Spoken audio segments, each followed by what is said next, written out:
World's biggest astrology community in Tamil.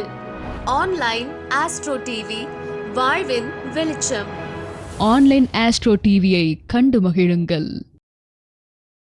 Online astro TV நேயர்கள் அனைவருக்கும் அன்பான வணக்கங்கள்.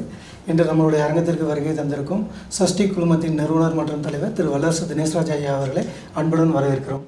வணக்கங்க. வணக்கம் சார். வணக்கம் ஐயா. பார்த்தீங்கன்னா பல சுவாரஸ்யமான வாழ்க்கை நடைமுறைக்கு தேவையான ஒரு வகுப்புகளை எளிய முறையில் நமக்கு சொல்லி கொடுத்துட்ருக்காரு. அந்த வகையில் இந்த மாதம் எடுக்கக்கூடிய ஒரு வகுப்பு சிறப்பு வகுப்பா அப்படின்னு சொல்லியிருக்கிறாரு. சொத்து பராமரிப்பு அப்படின்னு நம்ம எல்லாருக்கும் வாழ்க்கையில் பார்த்திங்கன்னா ஒரு வீடு வாங்கணும், ஒரு இடம் வாங்கணும், ஒரு அசட் அப்படிங்கிறது ஒன்று இருக்கணும். ஸோ அதை யார் பேரில் வாங்கலாம், எப்போ வாங்கலாம், அது நமக்கு தங்குமா, வாங்கினாலும் இந்த மாதிரி பிரச்சனையை நம்ம சந்திக்கிறோம். ஸோ அப்படிங்கிறது எல்லாமே வாழ்க்கையில் நடைமுறையில் எல்லாருமே அனுபவிக்கக்கூடிய ஒரு விஷயங்கள். ஸோ இந்த மாதிரி விஷயத்தை தான் டீட்டெயிலாக கிளாஸ் எடுக்க போகிறேன்னு சொல்லியிருக்காரு. வாங்க அவர்கிட்டே கேட்டு தெரிஞ்சுக்கலாம். சார் வணக்கங்க. வணக்கம். வணக்கம் சார். இந்த சொத்து பராமரிப்பு அப்படின்னு சொல்லிட்டு ஒரு கிளாஸ் எடுக்கிறதா சொல்லியிருக்கிறீங்க.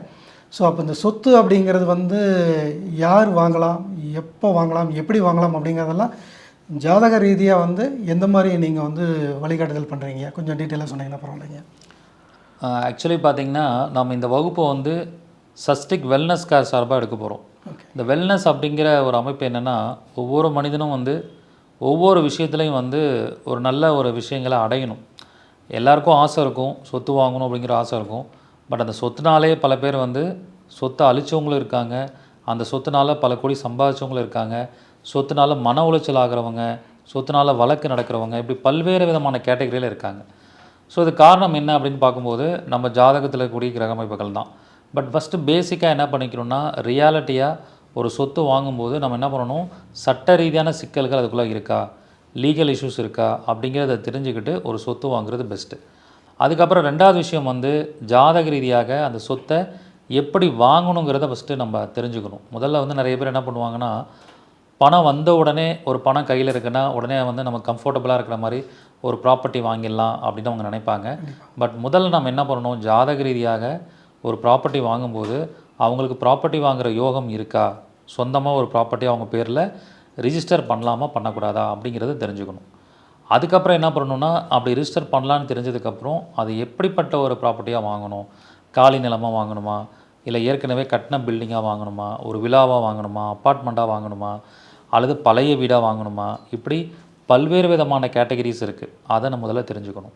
அப்புறம் யாருடைய பேரில் வாங்கணும், இப்படி நிறையா விஷயங்களை ஆராய்ச்சி பண்ணிவிட்டு அதை தெளிவாக முடிவெடுத்துட்டு தான் நீங்கள் எவ்வளோ பணம் வச்சுருந்தாலும் அந்த விஷயத்தை போய் நீங்கள் வாங்கணும். நிறைய பேர் பண்ணுற தப்பு என்னென்னா, பணம் வந்த உடனே ஜாதகத்தில் எல்லாம் பார்க்காம அப்படி போய் வாங்கிடுறாங்க. ஸோ ஒரு 100 பேர் அந்த மாதிரி வாங்குறாங்கன்னா அதில் ஒரு 60 to 70% பிரச்சனையோடு இருக்காங்க. ஒரு 30%க்கு இயற்கையாகவே அவங்களுக்கு நல்லதாக அமைஞ்சிரும். ஸோ அப்போ இந்த ஜாதக ரீதியாக இந்த அமைப்புகளையும் பார்த்துட்டு வாஸ்துவும் கரெக்டாக இருக்கா அப்படிங்கிறத நம்ம தெரிஞ்சுக்கணும். இவ்வளோ ஃபேக்டர்ஸை பார்த்துட்டு வாங்கும்போது அவங்களுக்கு ஒரு நல்ல சொத்தாக அது அமைஞ்சிடும். ரொம்ப சிறப்பான ஒரு விளக்கங்க. இப்போ எல்லாருக்கும் எங்களுக்கு இன்னொரு சந்தேகமாக இருக்கிறது பார்த்திங்கன்னா, சொத்து அப்படிங்கிறது பார்த்திங்கன்னா ஒரு வீடு இந்த மாதிரி வாங்குவோம். சில பேர் ஒரு பிஸ்னஸாகவே அதை நாங்கள் பண்ணுவோம். நிறைய இடங்கள் வாங்கி வைக்கிறது, நிறைய வீடு வாங்கி ரீசேல் பண்ணுறது அப்படிங்கிற ஒரு வகையிலையும் இருக்குது. இன்னொரு கேட்டகரியில் பார்த்திங்கன்னா, ஒரு நிறைய வீடு கட்டி விட்டு அது மூலம் ஒரு வாடகை வருமானங்கள் அப்படிங்கிற மாதிரி ஒரு ஆஸ்பெக்டில் திங்க் பண்ணுவாங்க. ஸோ இவங்களுக்கெல்லாம் பார்த்திங்கன்னா ஒரு அமைப்பு இருந்தாலுமே வாடகைக்கு கட்டி விட்டாலும் சரியாக வாடகைக்கு ஆளுக்கு ஒரு நல்ல ஒரு கிளைண்ட்டாக அங்கே தங்குறது எல்லாமே அமையறதில்ல. ஒரு சில பேருக்கு நல்லா இன்வெஸ்ட் பண்ணி நல்ல இடமா வாங்கி போட்டாலும் சேல் அப்படிங்கிறது ரொம்ப டிலேவாக நடக்குது. ஸோ இதை பற்றியெல்லாம் இந்த கிளாஸில் நீங்கள் கொஞ்சம் டீட்டெயிலாக சொல்லுவீங்களா, அதுக்கெல்லாம் என்ன மாதிரி பரிகாரங்கள் செஞ்சுக்கலாம்? ஸோ இதை பற்றி கொஞ்சம் விளக்கமாக சொன்னீங்கன்னா பரவாயில்லைங்க. அது ஆக்சுவலி பொதுவாக எல்லாத்துக்குமே ஜாதக ரீதியாக சில அமைப்புகள் இருக்குது. இப்போ கமர்ஷியலாக ஒரு இடம் வாங்குறாங்க, அந்த இடத்துல வாங்கி அந்த இடத்துல ஒரு பெரிய காம்ப்ளெக்ஸ் மாதிரி கட்டி வாடகை விடுறாங்க, அல்லது ஒரு அப்பார்ட்மெண்ட் மாதிரி கட்டி வாடகை விடுறாங்க. இது எல்லாத்துக்குமே பார்த்திங்கன்னா ஜாதகத்தில் 4ஆம் இடம் பலமாக இருக்கணும். ஸோ அது பலமாக இருக்கிறது மட்டும் இல்லாமல் அது கூட வருமானம்னு சொல்லக்கூடிய 2ஆம் இடத்தோட தொடர்பு இருக்கணும். அதுக்கப்புறம் லாபம்னு சொல்கிற 11ஆம் இடத்தோட தொடர்பு இருக்கணும். இந்த 2 பாவங்களுடைய தொடர்பு இருந்தால் தான் அவங்க வாங்கியிருக்கிற சொத்தின் மூலமாக வருமானத்தை உருவாக்க முடியும். மேலும் இது ஒரு வாடகை வருமானமாக வரணும் அப்படின்னா 6ஆம் இடத்தோட தொடர்பு இருக்கணும். 6ஆம் இடங்கிறது தான் வாடகை வருமானம். சில பேருக்கு லீஸ்க்கு விடுவாங்க, அந்த லீஸும் 6ஆம் இடத்தை குறிக்கும். அப்போ அந்த லீஸ் வாடகை வருமானம் வரணும்னா 4ஆம் பாவத்தோட 2ஆம் பாவம், 6ஆம் பாவம், 11ஆம் பாவம் இந்த தொடர்புகள்லாம் இருக்கும்போது நிச்சயமாக அவங்களுக்கு அந்த மாதிரி ஒரு சூழல் உருவாகும். அதே மாதிரி சில பேருக்கு பார்த்திங்கன்னா 4ஆம் பாவம் மட்டும்தான் பலமாக இருக்கும். அப்போ நிறைய சொத்துக்கள் வாங்கி போட்டுகிட்டே போவாங்க. இந்த 2-11 தொடர்பு இருக்காது. அப்போ அந்த சொத்தின் மூலமாக வருமானத்தை உருவாக்க முடியாது. பேருக்கு நான் நிறைய சொத்து வச்சுருக்கேன், அங்கே லேண்ட் இருக்குது, அங்கே ஒரு 5 ஏக்கர் இருக்குது, இங்கே ஒரு 10 காம்ப்ளெக்ஸ் கட்டி விட்ருக்கேன்னு சொல்லுவாங்க. ஆனால் அதுக்கு ஆளே வரமாட்டாங்க. அப்போ இதெல்லாம் என்னென்னா, அதை வாங்குறதுக்கு முன்னாடியே நம்ம என்ன மாதிரி அமைப்புள்ள விஷயத்தை வாங்கணும்னு பார்க்காம கண்மூடித்தனமாக போய் இன்வெஸ்ட் பண்ணிடுவாங்க. கடைசியில் அதன் மூலிமா வருமானம் வராமல் ஒரு டெட் இன்வெஸ்ட்மெண்ட்டாக ஒரு கட்டிடமாக மட்டும்தான் அந்த பில்டிங் இருக்குமே ஒழிய அதன் மூலிமா வருமானத்தை ஜென்ரேட் பண்ண முடியாது. அதுமாதிரி சில பேருக்கு பார்க்கும்போது இதை ஒரு தொழிலாக பண்ணணும்னு நினைக்கிறாங்கன்னா, இந்த 4ஆம் பாவம் சம்மந்தப்பட்ட பாவம் வந்து பலமாக இருக்கணும், செவ்வாயும் பலமாக இருக்கணும். இந்த தொடர்பு வந்து 10ஆம் பாவத்துக்கு இருக்கணும். அப்போ 10ஆம் பாவத்துக்கு இருந்தால் தான் அவங்க அதை தொழிலாக எடுத்து பண்ண முடியும். அதே மாதிரி இதெல்லாமே வந்து ஒரு கமிஷன் பேஸ்டு தொழில், எல்லா டைமுமே இன்கம் கொடுக்கும்னு சொல்ல முடியாது. எதிர்பாராத வருமானமாக வரும் ரியல் எஸ்டேட்டை பொறுத்த வரைக்கும். ஒரு 3 மாதம் தொடர்ந்து லேண்டு விற்பாங்க, ஒரு 3 மாதம் லேண்டை விற்க முடியாமல் இருக்கும். அப்போ இங்கே 8ஆம் இடத்தோட தொடர்பு வரும்போது தான் திடீர் அதிர்ஷ்டத்தால் அவங்களுக்கு நிறைய நல்ல விஷயங்கள் நடக்கும். ஸோ இதை வந்து ரொம்ப முக்கியமாக நம்ம பார்க்கணும். அதுலேயே கூட நிறைய பேர் கிளைண்ட்ஸ் வரும்போது நான் சொல்லுவேன், நீங்கள் வந்து லேண்டு வாங்கி கொடுக்குற தொழிலை விட லேண்டு விற்கிற தொழிலுக்கு போங்க அப்படின்னு நான் சொல்லுவேன். நிறையா கஸ்டமர்ஸ் பார்த்திங்கன்னா அவங்களே சொல்லுவாங்க, சார் எனக்கு வந்து ரொம்ப நாளாக விற்காமல் இடம் இருக்குது, அந்த இடத்த விற்று கொடுங்கன்னு தான் நிறைய பேர் வருவாங்கன்னு சொல்லுவாங்க. சில பேருக்கு பார்த்திங்கன்னா, சார் நான் கையில் பணம் வச்சுருக்கேன், எனக்கு நல்ல ப்ராப்பர்ட்டியாக பார்த்து கொடுங்க, நான் வாங்கணும்னு சொல்லுவாங்க. இந்த வித்தியாசத்தை நம்ம புரிஞ்சுக்கணும். எப்பயுமே ஒரு சொத்தை விற்கிற அமைப்புங்கிறது 12ஆம் இடம்.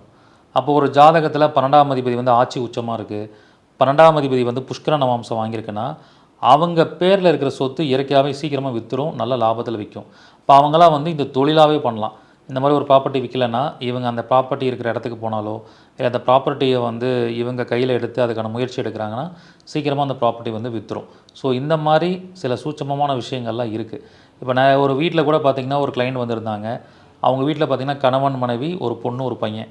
ஸோ அந்த கணவனுடைய பேரில் தான் வந்து சொத்து வச்சுருக்காங்க. அது வந்து கிட்டத்தட்ட ஒரு 5 கோடி ரூபாய்க்கு போகக்கூடிய சொத்து. இவங்களுக்கு ஒரு கடன் பிரச்சனை இருக்குது, சில கமிட்மெண்ட்ஸ் இருக்கிறனால அந்த சொத்தை விற்கணுங்கிறாங்க. அப்போ அவரோட ஜாதகத்தில் பார்த்தீங்கன்னா 12ஆம் இடமே முடக்கா இருக்குது. அப்போ 12ஆம் இடம் முடக்கா இருந்தால் அவ்வளோ சீக்கிரம் ஒரு விஷயத்தை விற்பனை பண்ணவே முடியாது. இதே வந்து அவங்களோட மனைவியோட ஜாதகத்தில் பார்க்கும்போது அவங்க கடகலக்னம், 12ஆம் அதிபதி புதன் வந்து அவங்களுக்கு புஷ்கரம் வாங்கி உட்காந்துருக்கு. ஸோ அப்போ நான் என்ன சொல்கிறேன்னா, இவங்களுக்கு 12ஆம் இடம் உங்கள் மனைவிக்கு நல்லாயிருக்கு, இமிடியேட்டாக அந்த சொத்தை வந்து உங்கள் மனைவி பேரில் மாற்றுங்க, தான செட்டில்மெண்ட் பண்ணுங்கள், சீக்கிரமாக அந்த இடம் விற்கும்னு சொன்னேன். அதே மாதிரி அந்த மனைவி பேரில் மாற்றினதுக்கப்புறம் அந்த இடம் வந்து சீக்கிரமாக விற்று நல்ல லாபத்தோடய விற்றுச்சு. அவங்களுடைய கடன் பிரச்சனையை தீர்த்துக்கிட்டாங்க, கமிட்மெண்ட்ஸ்லாம் முடிச்சுக்கிட்டாங்க. இப்படி ஒரு விஷயத்தை நாம் யார் பேரில் பண்ணணும், எப்படி பண்ணணும் அப்படிங்கிற விஷயங்களை ஜாதகத்தை துல்லியமாக பார்க்க முடியும். அவ்வளோ விஷயங்கள் சீக்ரெட்ஸ் வந்து நம்ம ஜாதகத்தில் இருக்குது. அதை அடிப்படையாக வச்சு ஒரு சொத்தை எப்படி பராமரிக்கணும் அப்படிங்கிற விஷயந்தான் இந்த வகுப்பில் நான் சொல்லிக் கொடுக்க போகிறேன். அதுக்கு பேர் தான் ப்ராப்பர்ட்டி மேனேஜ்மெண்ட். மிக அழகாக நம்ம அதில் வந்து நம்ம தெரிஞ்சுக்க முடியும்.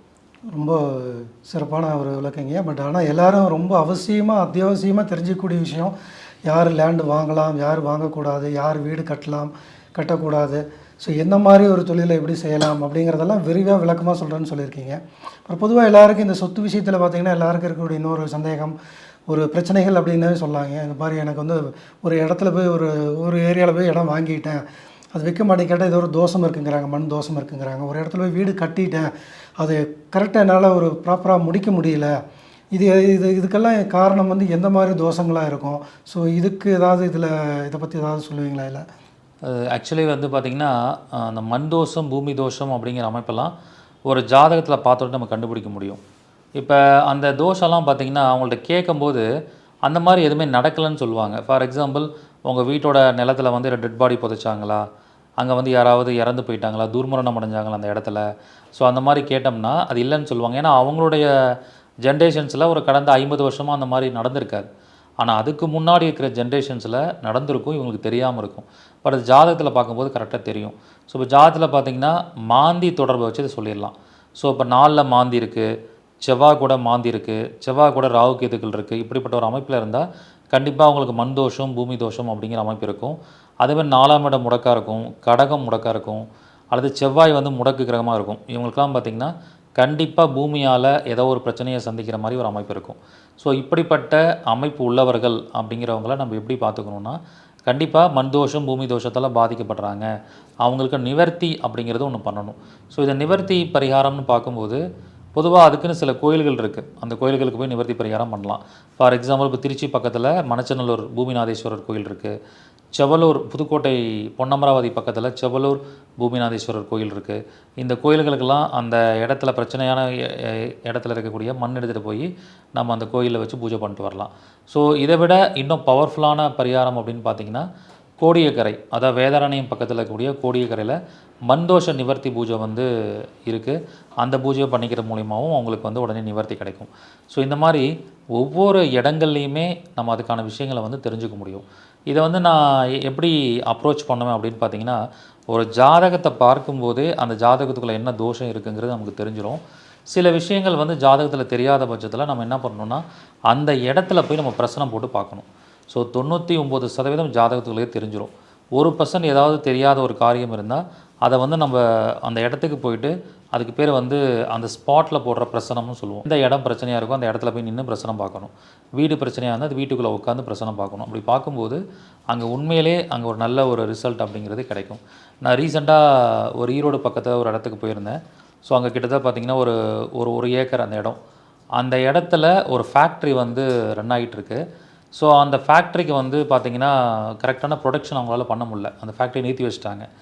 ஸோ அப்போ வந்து அந்த இடத்தோட ஓனர் தான் வந்து எனக்கு வாஸ்து பார்க்க கூப்பிட்டு போயிருந்தாங்க. அப்போ அந்த இடத்துல வந்து சில வாஸ்து குறைபாடுகள்லாம் இருந்துச்சு, அதெல்லாம் நம்ம கரெக்ஷன் பண்ணோம். பிரசனம் போட்டு பார்க்கும்போது பார்த்திங்கன்னா அந்த இடத்துல தான் அவங்களுடைய தாத்தாவை வந்து எரிச்சிருக்காங்க. அந்த தாத்தா இறந்து போனதுக்கப்புறம் எரிச்சிருக்காங்க. அது பிரசனத்தில் தெளிவாக தெரியுது. இப்போ நிறைய பேர் பார்த்திங்கன்னா அவங்களுடைய சொந்த இடத்துல ஒரு டெட் பாடியை புதைக்கிறது வழக்கம்.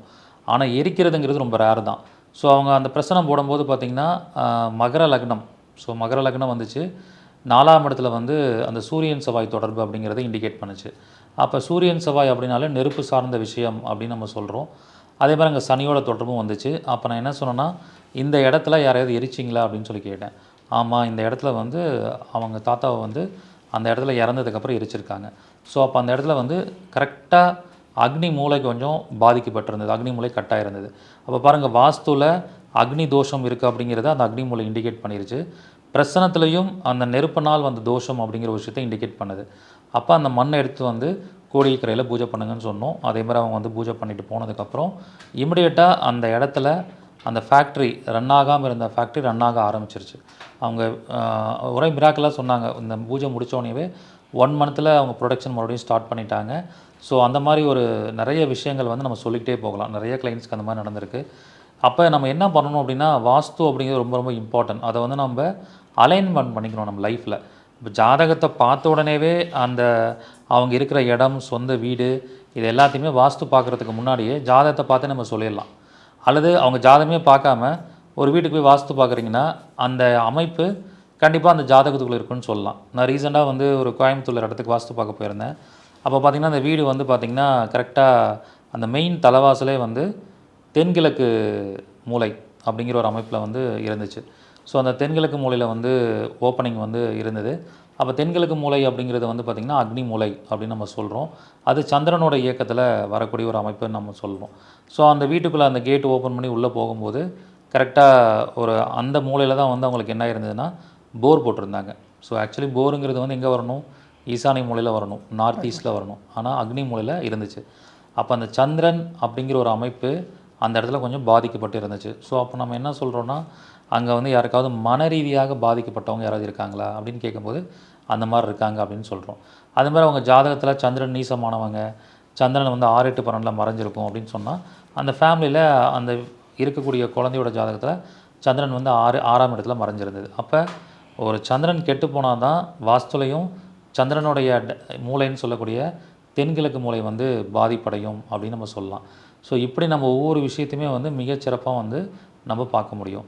அதே மாதிரி பார்த்திங்கன்னா நிறைய இடத்துல வந்து அந்த ஒவ்வொரு வீட்டுக்குள்ளே போகும்போது அந்த படிக்கட்டுகளுடைய அமைப்புலாம் பார்த்தா அந்த கரெக்டாக தெற்கு பக்கமே படிக்கட்டு வச்சுருவாங்க. அப்போ தெற்கு பக்கம் படிக்கட்டு வைக்கிறாங்கன்னா தெற்குங்கிறது செவ்வாயுடைய அமைப்பு, படிக்கட்டுனா சனி. அப்போ யாருடைய வீட்டிலலாம் தெற்கு பக்கம் படிக்கட்டு வச்சுருக்காங்களோ அவங்க வீட்டில் யாருக்கோ ஒருத்தருக்கு செவ்வாசனி தொடர்பு கண்டிப்பாக இருக்கும். ஸோ இதே மாதிரி ஒரு இடத்துக்கு போகும்போது செவ்வாசனி தொடர்பு இருக்கா அப்படின்னு அவங்க ஜாதகத்தில் பார்த்தோம்னா, வாஸ்து பார்த்ததுக்கப்புறம் தான் நான் ஜாதகம் பார்த்தேன். அப்போ அவங்க வீட்டில் வந்து அவங்க ஒய்ஃபுக்கு வந்து செவ்வாசனி ரெண்டுமே சேர்ந்துருக்கு, கடகத்தில் செவ்வாசனி சேர்ந்துருக்கு. அப்படி என்ன அமைப்பு ஜாதகத்துக்குள்ளே இருக்கோ அதுதான் வாஸ்துவில் வரும். நாம் நினச்சிட்ருப்போம் வாஸ்து வேறு மாதிரி இயங்கும், ஜாதகம் வேறு மாதிரி இயங்கும்னு. நம்ம ஜாதக கட்டத்தின்படி தான் எல்லாமே அமையும். ஸோ இன்னும் ரொம்ப நிறைய மிராக்கலான விஷயங்களை சொல்லலாம். இப்போ நிறைய வீட்டில் பார்த்தீங்கன்னா மேக்ஸிமம் படிக்கட்டை வந்து காங்கிரீட்டில் போட்டிருப்பாங்க, இல்லைனா வந்து இரும்பு படிக்கட்டு வச்சுருப்பாங்க, இல்லை மரத்தால் ஆன படிக்கட்டு செஞ்சுருப்பாங்க. ஸோ இந்த மரத்தில் படிக்கட்டு செஞ்சுருந்தாங்கன்னா அந்த ஃபேமிலியில் குரு சனி தொடர்பு கண்டிப்பாக இருக்கும். ஏன்னா குருனா மரம், சனினா படிக்கட்டு. ஸோ ஒருத்தவங்க வீட்டில் மரத்தில் தான் படிக்கட்டு பண்ணியிருந்தாங்க, குரு சனி அவங்க ஜாதகத்தில் இருந்துச்சு, இல்லை குரு வீட்டில் சனியோ சனி வீட்டில் குருவோ இருக்கும். ஸோ இந்த மாதிரி 100% இல்லை 200% ஒரு வாஸ்துவை வச்சு ஜாதகத்தை சொல்லலாம், ஜாதகத்தை வச்சு வாஸ்துவை சொல்லலாம். இந்த மாதிரி நிறைய ஆப்ஷன்ஸ் இருக்குது. அதை அவங்க தெரிஞ்சுக்கிட்டாங்கன்னா மிக சிறப்பாக நம்ம அந்த விஷயத்தை வந்து கொண்டு போக முடியும். அதே மாதிரி பொதுவாகவே இந்த தென்கிழக்கு மூலை அப்படிங்கிற அமைப்பு வந்து சந்திரனோட இயக்கங்கிறனால அது வந்து பார்த்திங்கன்னா அந்த சொத்தெல்லாம் வந்து பெண்கள் பேரில் தான் அதிகமாக இருக்கும், பெண்கள் வழியிலேருந்து வந்திருக்கும். இப்போ அந்த சொத்து பார்த்திங்கன்னா அம்மா கொடுத்தாங்க அல்லது மனைவியிட்டேருந்து அந்த சொத்து வந்துச்சு அப்படின்னு சொல்கிற மாதிரி ஒரு அமைப்புகள் இருக்கும். அப்போ அந்த மாதிரி இருக்கும்போதெல்லாம் அந்த மாதிரி சொத்து இருந்தால் சந்திரன் யாருடைய ஜாதகத்தில் புஷ்கரம் வாங்கியிருக்கோ அந்த ஃபேமிலியில் அவங்க பேரில் அந்த சொத்தை மாற்றிட்டாங்கன்னா அந்த சொத்துனால நிறைய நன்மைகள் ஏற்படும் அப்படின்னு சொல்லலாம். இப்படி நிறைய விஷயங்களை நம்ம ப்ராப்பர்ட்டி மேனேஜ்மெண்ட் பற்றி பேசலாம். ரொம்ப ரொம்ப நல்லதுங்க. ரொம்ப நிறையா ஒரு பொக்கிஷமான நிறைய விஷயங்களை வந்து இந்த வகுப்பில் சொல்லித்தர காத்திருக்கிறீங்கன்னு சொல்லியிருக்கீங்க. கடைசியாக ஒரு கேள்வி, இந்த மாதிரி ஒரு சொத்துக்கள் வாங்குறது அந்த அந்த மாதிரி விஷயங்களை வந்து நம்ம முன்னெடுத்துகிட்டு போகும்போது அந்த தசாபுக்திகள் எந்த அளவுக்கு வந்து நம்ம வந்து பார்க்க வேண்டியிருக்கோம். சரியில்லா சமயத்தில் போய் வாங்கிடுறோமா இல்லை நல்ல சமயத்தில் தான் வாங்குறோமா? ஸோ அதை பற்றியும் கொஞ்சம் சொல்லிட்டிங்கன்னா பரவாயில்லைங்க. ஆக்சுவலி வந்து பார்த்திங்கன்னா இந்த சொத்து வாங்கும்போது நிறைய பேர் ரொம்ப ட்ரீம்லாம் வச்சுருப்பாங்க, நாங்கள் அப்படி வீடு வாங்கணும், இப்படி வீடு வாங்கணும், வில்லா வாங்கணும், அப்பார்ட்மெண்ட் வாங்கணுன்ட்டு. பட் ஆக்சுவலாக தசாபுக்தி தான் நமக்கு ஒரு சொத்தே வாங்க வைக்கும். தசாபுக்தி வரும்போது கோச்சாரம் கரெக்டாக கனெக்ட் ஆகும்போது நீங்கள் வேண்டான்னு சொன்னாலும் உங்களை தேடி வந்து ஒரு சொத்தை கொடுத்துட்டு போவாங்க. அது கையில் பணமே இல்லாமல் இருக்கும், அக்கௌண்ட்டில் வந்து ஒரு 10,000 வச்சுருப்பீங்க, சொத்து வாங்குறதுக்கு 40 லட்சம் தேவைன்னா அந்த 40 லட்சத்துக்கான பணமும் உங்களுக்கு கிடைக்கும், லோன் மூலிமா கிடைக்கணும், அல்லது ஒரு ஃப்ரெண்டு ஹெல்ப் பண்ணலாம். அந்த மாதிரி அந்த டைம் வரும்போது தசாபுத்தி வரும்போது கண்டிப்பாக உங்களுக்கு கிடச்சிரும். பொதுவாக 4ஆம் இடம் தொடர்புடைய தசாபுத்திகள் வரும்போது அவங்க சொத்து வாங்குவாங்க. கோச்சார குருவோட பார்வை, கோச்சார ராகுவோட பார்வை, கோச்சார குரு, கோச்சார ராகுலாம் 4ஆம் இடத்துல சம்மந்தப்பட்டால் அப்போயும் அவங்களுக்கு சொத்து வாங்குகிற யோகம் இருக்கும். அதுக்கும் ஒரு டைமிங் ஆஃப் ஈவெண்ட்டை நம்ம கண்டுபிடிக்க முடியும். அது ஜாதகத்தில் பார்த்தாலே எளிமையாக சொல்லிடலாம். ரொம்ப ரொம்ப நல்லதுங்கய்யா. நான் எல்லாருக்கும் பார்த்திங்கன்னா வாழ்க்கையில் வந்து ஒரு முறை ஒரு நல்ல வீடு வாங்கணும், இல்லாட்டி ஒரு நல்ல இடம் வாங்கணும், வாங்கி நல்ல முறையில் வீடு கட்டணும் அப்படிங்கிறது வந்து ஒரு முறை கனவு. ஸோ அதை வந்து எப்போ எந்த மாதிரி திசாபுத்தியில் யார் பேரில் வாங்கலாம், எந்த மாதிரி வாங்கலாம், எந்த மாதிரி தலைவாசல் வச்சு கட்டலாம் அப்படிங்கிற பற்றி நுணுக்கமாக நிறைய விஷயங்களில் வந்து இந்த வெல்னஸ் கிளாஸில் வந்து எடுக்கிறதா சொல்லியிருக்காரு. இப்போது இந்த வகுப்பு வந்து நீங்கள் இந்த மாதிரி சமயத்தில் எப்போ எடுக்க போகிறீங்க, அதை பற்றி கொஞ்சம் விளக்கமாக சொன்னீங்கன்னா எங்களுக்கு கொஞ்சம் பயனுள்ளதாக இருக்குங்க. ஆக்சுவலாக இது ஒரு வெல்னஸ் கிளாஸ் அப்படிங்கிறனால இது ஒவ்வொரு மாதமும் 2வது சனிக்கிழமை நம்ம பண்ணுறோம். அந்த வகையில் மே மாதம் 9ஆம் தேதி 9/5/2026 சனிக்கிழமை அன்னைக்கு மாலை 7 மணிலேருந்து 10 மணி வரைக்கும் இந்த ப்ராப்பர்ட்டி வெல்னஸ் கிளாஸ் வந்து எடுக்க போகிறோம். இது ஒரு அற்புதமான வகுப்பு. எல்லாரும் தெரிஞ்சுக்க வேண்டிய கருத்துக்கள் இந்த வகுப்பில் இருக்கும். ஸோ யாரெல்லாம் வீடு வாங்கணும், சொத்து வாங்கணும், சொத்து பிரச்சனை இருக்கீங்களோ அவங்களும் இந்த வகுப்பில் கலந்து கொண்டு நிறைய பயனுள்ள தகவலை தெரிஞ்சுக்கலாம். ஒரு பயனுள்ள தகவலை கொடுத்ததுக்காக ஆன்லைன் ஆஸ்ட்ரோ டிவி நிர்வாகம் சார்பாகவும் எங்களோட நேயர்கள் சார்பாகவும் முக்கிய நன்றி. வணக்கங்க. அனைவருக்கும் மனமார்ந்த நன்றி. வணக்கம். வணக்கம். வாழ்க வளமுடன். வாழ்க வளமுடன்.